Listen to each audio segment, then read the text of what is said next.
الحمد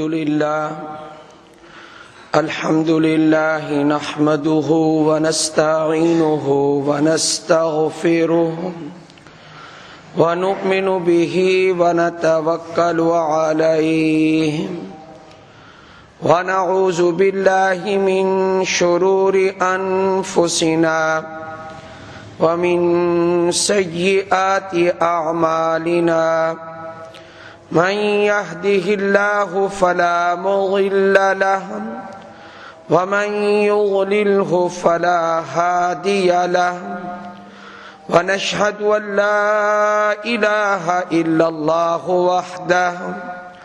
وحده لا شريك له ونشهد أن سيدنا ومولانا محمدا عبده ورسوله أما بعد فأعوذ بالله من الشيطان الرجيم بسم الله الرحمن الرحيم وإذ قال لقمان لابنه وهو يعظه يا بني لا تشرك بالله إن الشرك لظلم عظيم قال النبي صلى الله عليه وسلم قل مما يليك أو كما قال صدق الله العظيم وصدق رسوله النبي الكريم اللهم صل على محمد وعلى آل محمد كما صليت على إبراهيم وعلى آل إبراهيم إنك حميد مجيد اللهم بارك على محمد وعلى آل محمد كما باركت على إبراهيم وعلى آل إبراهيم إنك حميد مجيد۔ اللہ تعالیٰ کی نعمتوں میں سے ایک نعمت نیک اولاد ہے۔ اولاد کی تربیت کے بارے میں قرآن و حدیث سے بہت سی رہنمائی ملتی ہے۔ سورہ لقمان میں اللہ تعالیٰ نے دوسرے رکوع میں حضرت لقمان حکیم کا ذکر کیا۔ حضرت لقمان پیغمبر نہیں تھے بلکہ وہ اللہ کے ولی تھے، اور سیدنا سلیمان داؤد علیہ السلام کے آنے سے پہلے آپ بنی اسرائیل کو فتوے دیا کرتے تھے، صاحب علم تھے۔ لیکن جب وقت کے پیغمبر تشریف لائے تو آپ نے کہا کہ اب جو مسئلہ پوچھنا ہو اللہ کے نبی سے پوچھو، اس لیے کہ ولی کا علم جتنا بھی اونچا ہو، کسی بھی عالم کا علم کتنا بھی اونچا ہو، زیادہ ہو، گہرا ہو، لیکن پیغمبر کے علم کا مقابلہ نہیں کر سکتا۔ تو فرمایا کہ تم مجھ سے اب مسائل نہ پوچھو۔ حضرت لقمان حکیم کو اللہ تعالی نے کیا عطا فرمایا تھا؟ تو جب رکوع شروع کیا تو اللہ نے فرمایا وَلَقَدْ آتَيْنَا لُقْمَانَ الْحِكْمَةَ، ہم نے لقمان کو حکمت عطا فرمائی۔ یہ یاد رکھیں کہ لفظ حکمت سنتے ہی ہمارے ذہنوں میں یہ بات آ جاتی ہے کہ شاید ان کا کوئی مطلب تھا، وہ کوئی طبیب تھے، وہ کوئی معالج یا حکیم تھے۔ یہ بات بالکل غلط ہے۔ حضرت لقمان رحمت اللہ علیہ کو اللہ نے جو حکمت عطا فرمائی تھی، وہ حکمت کا معنی آج کل کی ہماری حکمت نہیں ہے۔ حکمت سے مراد ہے دانائی. اللہ نے ان کو عقل سے نوازا تھا، بڑے دانا تھے، بہت سمجھدار تھے، بہت متقی اور پرہیزگار تھے. اگرچہ رنگ ان کا کالا تھا، ہونٹ موٹے موٹے تھے، لیکن ایک آدمی کو کہا جو حیرت سے دیکھ رہا تھا ان کی طرف، کہا کہ تو میرے رنگ کو دیکھ رہا ہے، جسم کا رنگ، اگرچہ یہ کالا ہے لیکن اللہ نے اس جسم میں جو دل رکھا ہے وہ دل بہت سفید ہے.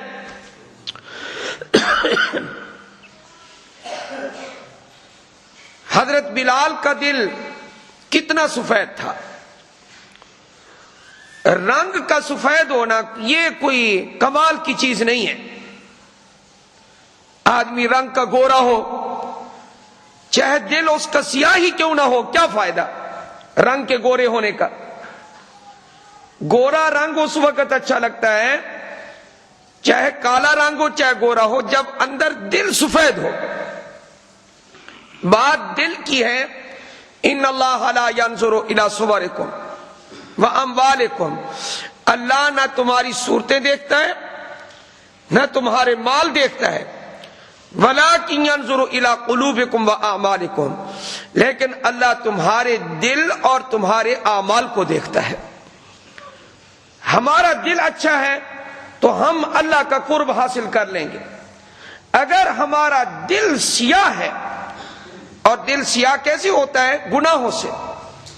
ایک جھوٹ بولا، نکتہ لگ گیا، کوئی گناہ کیا، نکتہ، توبہ نہیں کی تو وہ بڑھتا جاتا ہے، حتیٰ کہ اس کی سیاہی پورے دل کو گھیر لیتی ہے، پورا کا پورا دل جو ہے وہ سیاہ ہو جاتا ہے. فرمایا کہ میرے کالے رنگ کو نہ دیکھ، میرا دل جو اندر اللہ نے رکھا ہے وہ بہت سفید ہے. میرے ہونٹ موٹے موٹے ہیں لیکن ان سے جو بات نکلتی ہے بڑی باریک ہے. حضرت لقمان حکیم رحمت اللہ علیہ نہ کوئی نبض شناس تھے اور نہ ہی وہ کوئی حکمت کرتے تھے، نہ ان کا کوئی مطلب تھا. وہ دانا تھے، عقل مند تھے. وہ انہوں نے اپنے بیٹے کی تربیت کیسے کی ہے، آج کا یہی موضوع ہے چند منٹوں کا، کہ کیا تربیت کا انداز تھا.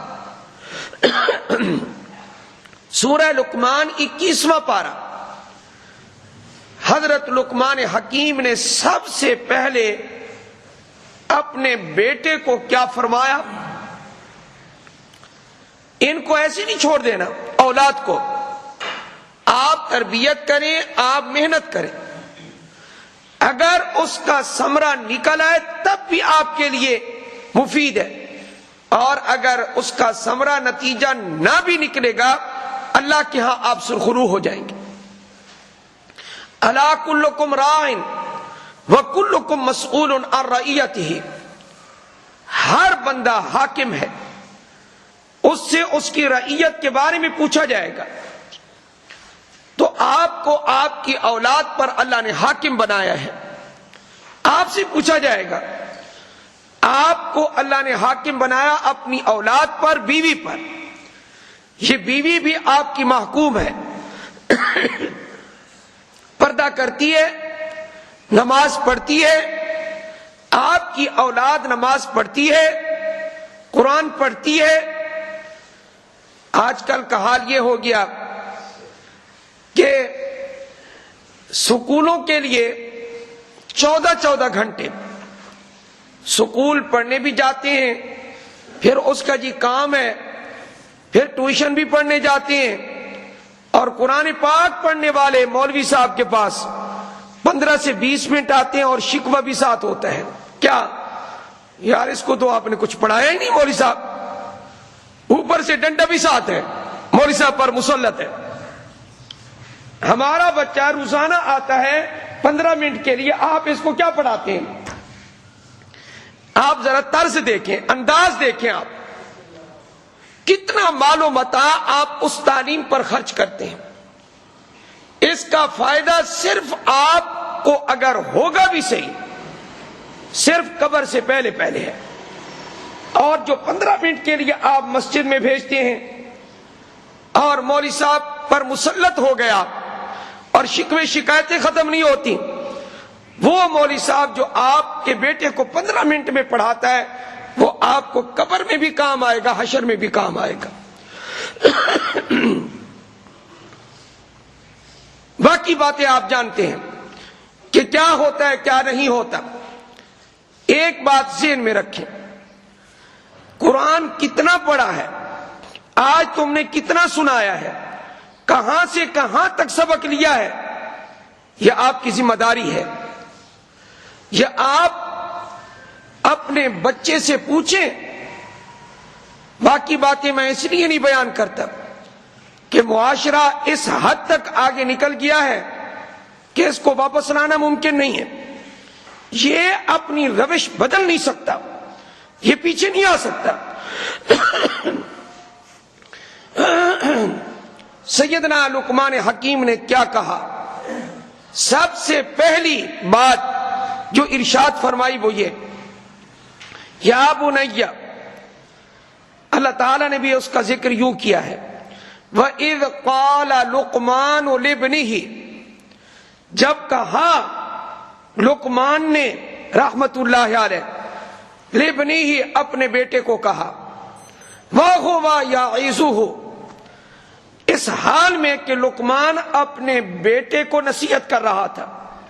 یہ قرآن ہے. کیا کہا؟ یا بنی، اے میرے پیارے بیٹے. کبھی ہم نے بٹھا کر اپنی اولاد کو اس طرح سمجھایا جیسے لقمان حکیم سمجھا رہے ہیں؟ یا تو کھلا چھوڑ دیں گے یا پھر ایسے القاب سے ان کو جی عزت نفس ان کی مجروح کر دیں گے، گالی نکالیں گے. لیکن حضرت کا طرز دیکھیں، کیا فرمایا؟ یا بنی، اے میرے پیارے بیٹے، اے میرے پیارے بیٹے. یا بنی، پہلی چیز جو باپ نے سمجھائی ہے اس پر توجہ کریں، وہ کیا ہے؟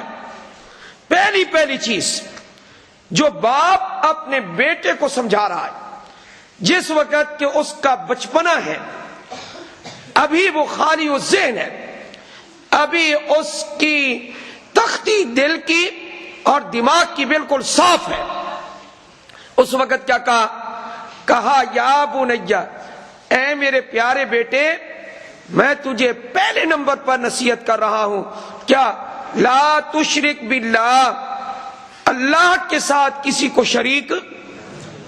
سب بولے نا، کیا کہیں جھکنے کا ارادہ ہوگا نا آپ کا؟ کوئی منت والے بیٹھے ہوں گے، ڈھول لے جائیں گے، بکرا بھی لے جائیں گے. کوئی ایسے ہیں بیمار تو ان سے میں نہیں کہتا، ہاں جی جو اس چیز سے بری ہیں وہ تو بولے نا لا تشرک باللہ، اللہ کے ساتھ کسی کو شریک نہ کرنا. ابا جان ٹھیک ہے میں کسی کے ساتھ شریک نہیں کروں گا، شرک میں خرابی کیا ہے؟ حضرت لقمان کیوں روک رہے ہیں کہ شرک نہ کرنا؟ تو حضرت لقمان کا قول اللہ پاک نے ذکر کیا، فرمایا کہ میرے لقمان نے یہ کہا، ان الشرک لظلم عظیم، بے شک شرک البتہ بڑا ظلم ہے، اس سے بڑا ظلم اس کائنات میں اور کوئی نہیں ہے. باقی ظلم چھوٹے چھوٹے ہیں اور شرک والا ظلم بہت بڑا ہے. آپ نے کبھی اپنی اولاد کو سمجھایا بٹھا کر کہ صرف سجدہ اللہ کو کرنا ہے، اللہ کے علاوہ اور کسی کو نہیں کرنا سجدہ؟ یہ آپ نے سمجھایا؟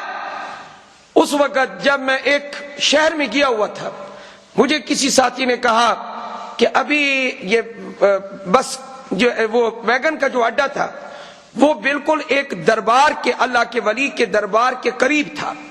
اس نے کہا آپ آئے ہوئے تو ویسے ہی ہیں، ذرا چلتے ہیں. میں نے کہا بھی ہم چلتے ضرور ہیں، ہم اللہ والوں سے محبت رکھتے ہیں، اللہ والوں کی عزت کرتے ہیں، اللہ والوں کا احترام کرتے ہیں، لیکن وہاں تو لوگ گئے ہوئے ہوں گے، کوئی چوکھٹ چوم رہا ہوگا، کوئی سجدے کر رہا ہوگا، کوئی دروازوں کو تیل لگا رہا ہوگا، کوئی کچھ کر رہا ہوگا، اور کوئی دروازے کی چوکھٹ پکڑ کے کچھ سجدے میں گرا ہوا ہوگا، اور کوئی جو ہے کنڈی کھڑکا رہا ہوگا، میں آیا ہوا ہوں، میری مرادیں تو پوری کر دے۔ میں تو ان میں سے ایک کام بھی نہیں کروں گا۔ اور جو وہاں موجود ہوں گے، اس دربار کے ارد جو مجاورین موجود ہوں گے، وہ ہمیں گھور گھور کے دیکھیں گے یہ کون سی مخلوق ادھر آ گئی ہے۔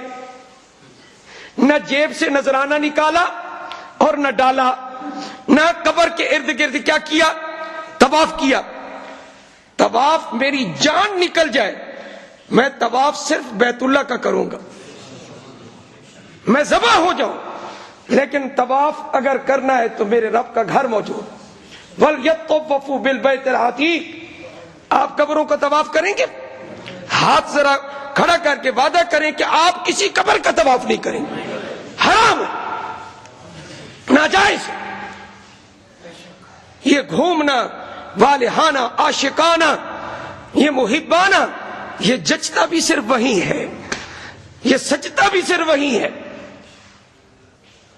کیا خچ مچ مچا رکھی ہے، عقائد خراب کر رکھے ہیں۔ تو سب سے پہلے تحفہ کیا دیا اپنے بیٹے کو؟ یا بنی لا تشرک باللہ، اے میرے پیارے بیٹے اللہ کے ساتھ کسی کو شریک نہ کرنا۔ یہ قرآن ہے، کڑوا کڑوا بیان ہے جی، بہت ایسے جس طرح نشتر چل رہے ہوں ہیں جی۔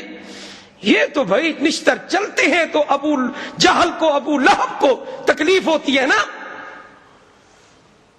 یا ایھا الناس قولوا لا الہ الا اللہ تفلحوا، اے لوگوں، یہ میرے محمد کا اعلان تھا صلی اللہ، اونچی آواز سے ذرا، صلی اللہ، ہم کنجوس نہیں ہیں، بخیل بنو گے، کہو نا صلی اللہ علیہ وآلہ وسلم۔ لاکھوں درود، لاکھوں سلام فرشتے ہماری طرف سے پہنچا دیں گے۔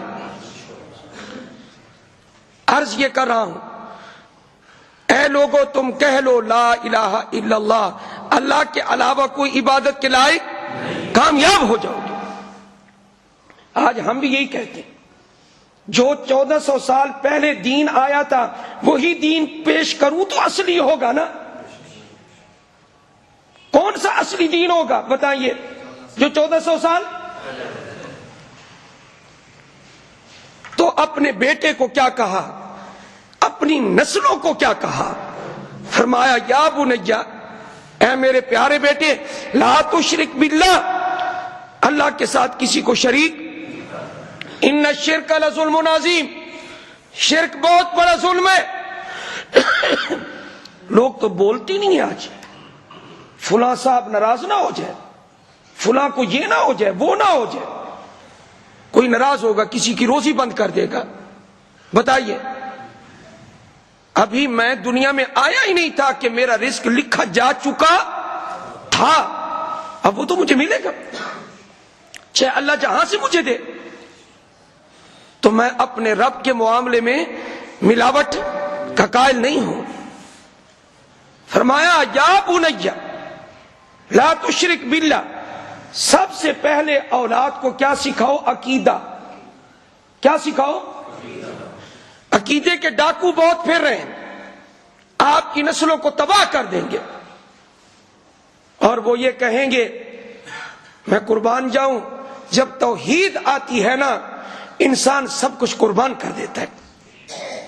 پیر نصیر الدین گولڈوی رحمت اللہ علیہ کا بیان آج بھی موجود ہے۔ وہ یہ کہنے لگے کہ میں ایک بہت بڑی گدی کا سجادہ نشیں ہوں، لیکن اس کے باوجود کہنے لگے اے لوگوں، میں غوث پاک کی اولاد ہوں، شیخ عبد القادر جیلانی رحمت اللہ علیہ کی اولاد ہوں، یہ الفاظ ہیں ان کے، اور ساتھ یہ کہہ رہے ہیں کیوں؟ دل میں توحید آ گئی، اور جب توحید آتی ہے پھر صرف اللہ ہی نظر آتا ہے۔ کیا لفظ بولے؟ یہ لفظ بولے اے لوگوں، میں کچھ نہیں کر سکتا، کوئی کوئی اس نیت سے میرے پاس نہ آئے کیا کہ میں تعویذ دوں گا اور اولاد پیدا ہو جائے گی، میں کچھ نہیں کر سکتا۔ اور بلکہ آگے بیان پہ سن لیں، آپ ایک ایک لفظ کا ذمہ دار ہو۔ فرمایا تم جہاں بیٹھے ہو تمہارے پاؤں کے نیچے جو تنکا موجود ہے، پاؤں کے نیچے جو تنکا موجود ہے، یہ سچا ولی تھا، اس لیے سچ بات کہہ گیا۔ تمہارے پاؤں کے نیچے جو تنکا موجود ہے، میں اپنے رب کے سامنے میری حیثیت اس سے بھی کم تر ہے۔ رب تعالیٰ کو کیا سمجھائے آپ؟ وما قدر اللہ حق قدر، لوگوں نے قدر نہ کی جس طرح کہ اس کی قدر کا حق۔ وہ کیا ذات ہے، وہ عظمت والی ذات ہے جس نے اپنے بارے میں یہ کہا میرے تعویذ سے یہ ہوگا۔ غلط کہتا ہے، کچھ نہیں، سب کچھ ہونا ہے تو کس کی طرف سے؟ صحیح کہا نا حضرت لقمان حکیم نے، اے میرے بیٹے اللہ کے ساتھ کسی کو شریک نہ کرنا۔ نمبر 2، دوسری چیز، یا بنی انہا ان تک مثقال حبۃ من خردل او تکن فی السماء من خردل، فرمایا رائی کے دانے کے برابر، رائی کا دانہ کتنا چھوٹا ہوتا ہے؟ قرآن ہے، قرآن خردل، رائی کے دانے کے برابر اگر کسی کی نیکی ہوگی یا برائی ہوگی، آسمانوں میں ہوگی، زمین کی تہ میں ہوگی، آسمانوں کی بلندیوں میں، زمین کی تہ میں، یا فرمایا کہ کسی چٹان کے اندر وہ اگر نیکی ہو یا برائی ہو، یاتی بہ اللہ، قیامت کے دن اللہ اس نیکی یا برائی کو لا کر سب کے سامنے حاضر کر دے گا۔ اللہ کی اتنی بڑی طاقت ہے، اس لیے کہیں چھپ کر بھی آدمی گناہ نہ کرے۔ چھپ کر بھی اللہ سے کوئی چیز چھپ نہیں سکتی۔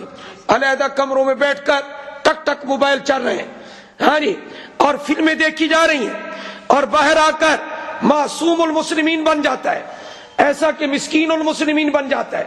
ہاں جی، یہ یاد رکھیں اللہ ہمیں تاریکیوں میں بھی دیکھتا ہے، اندھیروں میں بھی دیکھتا ہے۔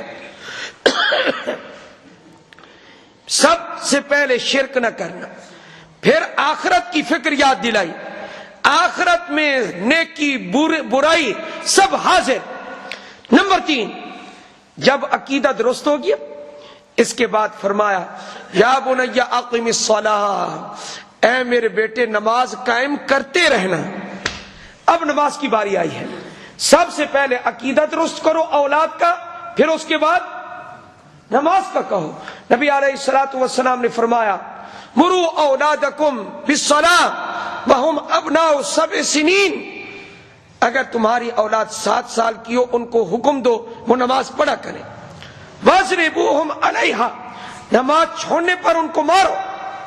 وہم ابناء 10 سنین، اگر ان کی عمر 10 سال ہو گئی ہے پھر بھی نماز نہیں پڑھتے ان کو مارو اور ان کو زبردستی نماز کے لیے لاؤ۔ تو کتنے سال میں کہنا شروع کر دو؟ 7 سال میں، اور 3 سال تک صرف کہتے رہو، اور جب 10 سال کی عمر ہو جائے پھر ان پر سختی شروع کر دو، پھر ضرب کی اجازت ہے۔ نبی علیہ السلام حالانکہ بچوں پر کتنے شفیق تھے، اتنے شفیق تھے، اتنے شفیق تھے کہ صحابہ کے چھوٹے چھوٹے بچے، چھوٹے چھوٹے صحابہ یاد رکھے ہوئے تھے کیا کہ جب آپ باہر سے آتے تو بچوں کو پتہ چلتا کہ آپ تشریف لائے ہیں، سارے بچے نبی کریم صلی اللہ علیہ وسلم کے لیے اکٹھے ہو جاتے۔ آپ علیہ السلام اپنی سواری پر ان بچوں کو اٹھا کر، کسی کو آگے کسی کو پیچھے، آپ صلی اللہ علیہ وسلم اٹھا کے محبت کرتے۔ لیکن نماز کے بارے میں کیا حکم دیا؟ جو 10 سال کا بچہ نماز نہ پڑھے واضربوہم، اس کو تم مارو، اس کو ضرب شروع کر دو۔ یہ ضروری ہے، یہ تربیت ہے۔ نماز اتنا اہم رکن ہے اسلام کا۔ اور پھر کیا کہا؟ وَأَمُرْ بِالْمَعْرُوفِ وَانْهَ عَنِ الْمُنْكَرِ، امر بالمعروف بھی کرتا رہے اور نہی عن المنکر بھی کرتا رہے۔ اور وَاصْبِرْ عَلَىٰ مَا أَصَابَكَ، اس راستے میں جو تکلیفیں پہنچے ان پر صبر کرتا رہے۔ اور یہ بھی نصیحت فرمائی وَلَا تُصَعِّرْ خَدَّكَ لِلنَّاسِ، تکبر کی وجہ سے اپنی گالیں، اپنے رخسار لوگوں کے سامنے پھلانا، کبھی پھلانا نہیں. کوئی آئے جی السلام علیکم، یہ اس طریقے کا رویہ لوگوں کے ساتھ، اس سے منع کیا. یہ کس کی تربیت اور نصیحت چل رہی ہے؟ قرآن بیان کر رہا ہوں، اور چیز نہیں ہے. وَلَا تُصَعِّرْ خَدَّكَ لِلنَّاسِ، اپنے رخسار کس کے سامنے نہ پھلا؟ لوگوں کے سامنے. وَلَا تَمْشِ فِي الْأَرْضِ مَرَحًا، اکڑ اکڑ کے زمین میں نہ چل. یہ ساری باتیں حضرت لقمان اپنے بیٹے کو وَقْصِدْ فِي مَشْيِكَ، نہ بہت تیز چل نہ بہت آہستہ چل، بلکہ میانہ روی اختیار کر.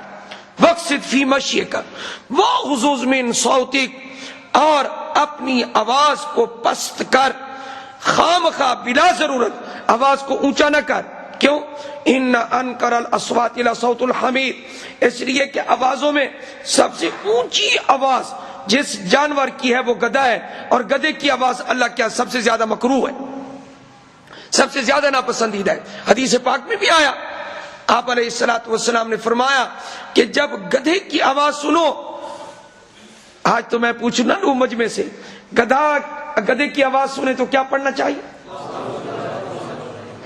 اکثر نے کہا لا حول ولا قوت الا باللہ. ہمارے ڈاکٹر صاحب میں جب یہاں آیا تھا تو یہ بھی یہی پڑھتے تھے، لا حول ولا قوت الا باللہ. میں نے کہا یہ حدیث میں نہیں ہے. میں نے کہا حدیث میں آیا ہے جب تم گدھے کی آواز سنو تو پڑھا کرو اعوذ باللہ من الشیطان الرجیم. کیا پڑھنا چاہیے جی؟ بولے نا جی، بولے بولے اونچی آواز سے. گدھے کی آواز سنو تو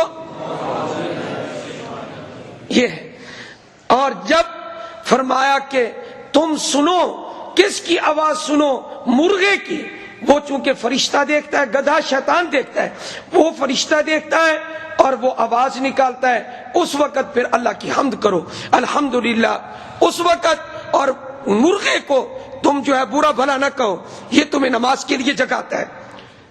تو مرغا فرشتہ دیکھتا ہے اور گدھا کس کو دیکھتا ہے؟ شیطان کو.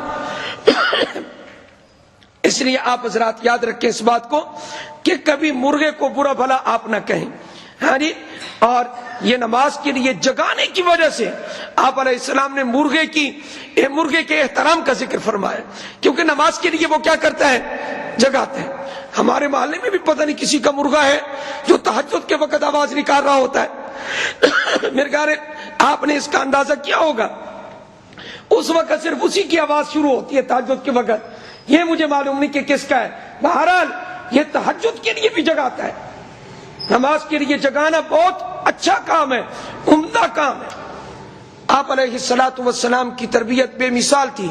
ایک بچہ آپ کے سامنے کھانا کھا رہا ہے، آپ علیہ اس کا ہاتھ گھوم رہا ہے. آپ علیہ السلام نے فرمایا بسم اللہ پڑھ کے کھاؤ. پہلے بسم اللہ پڑھو، اپنے سامنے سے کھاؤ.